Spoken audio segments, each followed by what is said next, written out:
कहते हैं कि अगर तालीम याफ्ता माएँ हों तो पूरी कौम जो है वो सिविलाइज्ड और तालीम याफ्ता हो जाती है। हमारे प्रोग्राम में ख़ास तौर पे ममता प्रोग्राम जो हमारा सोशल प्रोटेक्शन का सिंध गवर्नमेंट का चल रहा है, इसमें रजिस्ट्रेशन ही माँओं की होती है ताकि प्रेगनेंसी के दौरान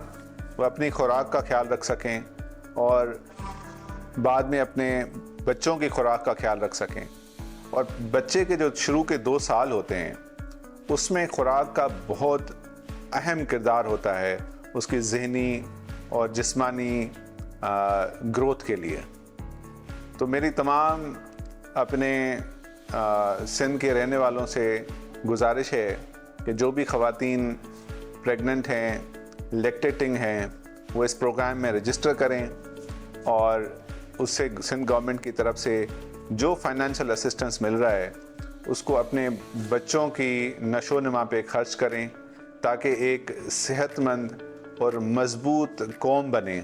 हमारी। और इसमें माँओं का बहुत कलीदा किरदार है, इसीलिए आज हम वुमेंस डे सेलिब्रेट कर रहे हैं और हमें यकीन है